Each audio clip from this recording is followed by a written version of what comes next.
Hello friends, welcome or welcome back. Today I am going through the top 9 books on my TBR that feature vampires. In no particular order, let's start with Shanghai Immortal by A.Y. Chow. So before I go into this book, I had the absolute privilege of meeting the author. So I have this as a personalised signed copy. How gorgeous is this signature stamp? Oh, I love it. And then we also have this darling art print of the main characters. So Shanghai Immortal is a debut adult fantasy. It encompasses Chinese mythology, and it is set in 1920 Shanghai. So Lady Xing is a half vampire, half fox spirit, and she is pawned to the King of Hell as a child by her mother. As the King's ward, she's spent the last 90 years running errands for him, all whilst trying to control her explosive temper. She is quite a vibrant character. One day she overhears some courtiers talking about how they're planning to steal a special dragon's pearl from the king, and she decides that she needs to expose them once and for all. With the help of a mortal man, she goes on an adventure across the hellscape and then into the mortal Shanghai. However, her escapades do put mortal Shanghai in danger, and she has to decide how important is her vanity, or should she set it to the side to do the right thing and potentially open herself up for love. Next on my list is one that I always say to myself, how have I not read this yet? And it is Dracula by Bram Stoker. So this book originally was published in 1899, and we follow Dracula, the titular vampire king. And this is considered to be the greatest horror book of our time. So please explain to me why I haven't read this yet. We follow Dracula as he travels to Whitby in England, and it's just the escapades he has along the way. I think it's one of those books that I feel like I know everything about through osmosis, but then when I sit down I'm like, do I actually understand it? When I went to university, I lived near Whitby, and I had been to every single Dracula experience that was available at the time, but yet I have not read Dracula, so this just needs to be done basically. Let the Right One In by John Avide Lindqvist. So this one is the first in a series. I've seen the film. I've seen both films. The original Swedish one, and they have done an American remake if I remember correctly. I've seen them both. They're both quite good actually. And this has been on my TBR since I discovered the film I enjoyed was based on a book. So this is set in 1981 in a suburb in Sweden. The backdrop of this story follows the body of a teenage boy which is found completely emptied of blood, and it is believed to be part of a ritual killing. However, we mostly follow Oscar, a 12-year-old boy who is relentlessly bullied and just lives quite an isolated, sad experience. He one day makes friends with a young 12-year-old girl who has just recently moved in near him. She is strange. She doesn't seem to know a lot about modern culture, but at the same time is also very wise beyond her years. The films of this are quite gory, so I'm hoping that the book follows suit, and I just cannot wait to finally get to this. It's been sitting on my shelves for a while. Come on. Next on my physical list is Masters of Death by Olivia Blake. So this follows a vampire real estate agent who is tasked with selling a haunted house. The ghost in the house has been murdered and refuses to leave until he finds out how he's died. So our real estate agent gets a medium to come and help, who turns out to be an absolute fraud, but still has his uses as he is the godson of death. I simply adore Olivia Blake. I eat up everything she writes, so I'm not sure why I haven't picked this one up yet. So yeah. Next on my list is Certain Dark Things by Silvia Moreno Garcia. Silvia Moreno Garcia is an author that I adore. Almost every book seems to be set in a different time period. It's a different genre. They just go for it with their whole heart, and I really enjoy their writing style. So I am quite certain I will enjoy anything they write. I've yet to read a dud from them, basically. So Certain Dark Things is a neo-noir fantasy horror, which aims to throw vampire lore out the window and rewrite it.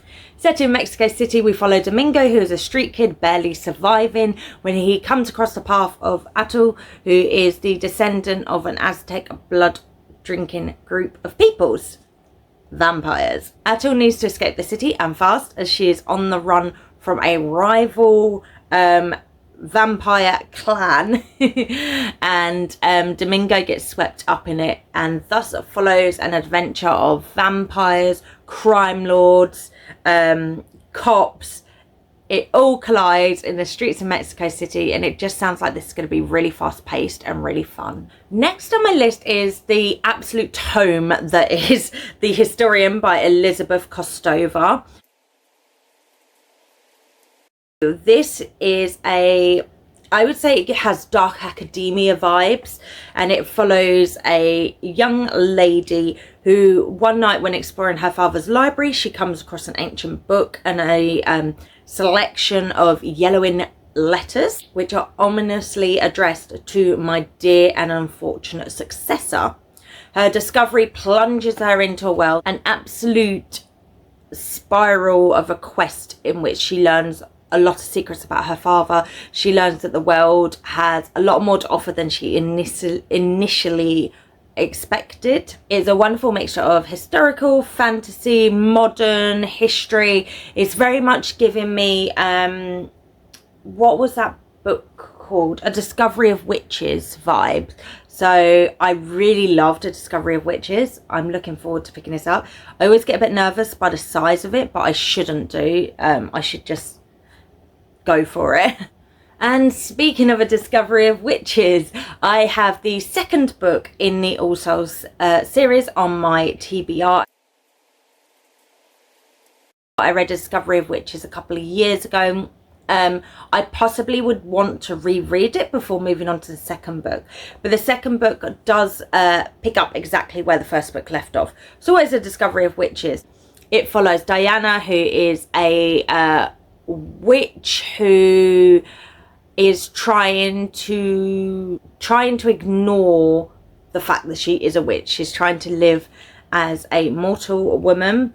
One day when she is working on her PhD, she accidentally summons a book that holds the secret to a lot of the history of the supernatural world. This causes many creatures of the supernatural world, including other witches, vampires, zombies, etc., to come out of the woodwork and to try and get hold of the book that only she seems to be able to summon. Along the way, she meets Matthew, who is a geneticist and also a vampire. He is trying to discover what in the blood makes a vampire, and he decides he is going to protect Diana from the other supernatural creatures, and then they do fall in love. I would say that the first book, obviously I haven't read the whole series so I can't speak to the series, but the first book definitely gave me Twilight for adult vibes in a good way. The second book is set in Elizabethan London, so we go back in time. It's very much that historical elements to it. So I really want to pick up the second book, but as I said, I think I will possibly reread the first book, just to remind myself and just so I can truly delve into it. I used to be terrible at reading series in a go. I used to read the books multiple years apart, and I'm trying to do better at reading a series in a go so I can really dive in and really immerse myself in it. So I think I will reread the first one, then continue on with the series. I am a big Grady Hendrix fan, and I am surprised I have not yet read the Southern Book Club's Guide to Slaying Vampires. Oh gosh, I find that a struggle to say. So this follows Patricia, who has a kind of unfulfilling life. She has a husband who is a workaholic. Her teenage children are growing up and have their own lives. She's taking care of her senile mother-in-law, and she just feels like she cannot catch a break, and she cannot keep on top of her endless to-do list. The only thing that keeps her sane, and the only thing she has for herself, is a local book club she is a part of, and they have an emphasis on true crime. One evening after book club, she is viciously attacked by an elderly neighbour, which prompts his nephew, handsome nephew, to come and take care of him. James is well-travelled, well-read, and he makes Patricia feel things that she should not be feeling. The problem is that James is a vampire, and she has invited him in to her life and her house. And last on my list is the small graphic novel Fangs by Sarah Anderson. So this follows the love story between a vampire and a werewolf. Elise the vampire is over 300 years old. She's never found her match. And then she meets Jimmy at a bar, who is a werewolf. And this follows their love life. It is adorably illustrated. It's 100 pages. I just really think this would be a lovely read. So I need to pick this up ASAP, basically. So there we have it, my vampire TBR. Have you read any of these? Please let me know in the comments, or tell me what vampire books are on your TBR. Did any of these surprise you as vampire books? I really enjoy it when I read a book and it has something like a vampire in it that I didn't know. These were all ones that are quite obviously involve vampires without me looking too much into it. If you're new here, please consider subscribing, liking this video. I'm planning on uploading a lot more often. I have quite a few of these kind of specific monster-esque TBRs coming up, especially leading up to Halloween. Spooky season is, you know, the best season. You can also find me on Instagram and TikTok, and I would love to have you there. All the links are below in the description. Thank you for joining me today. Bye.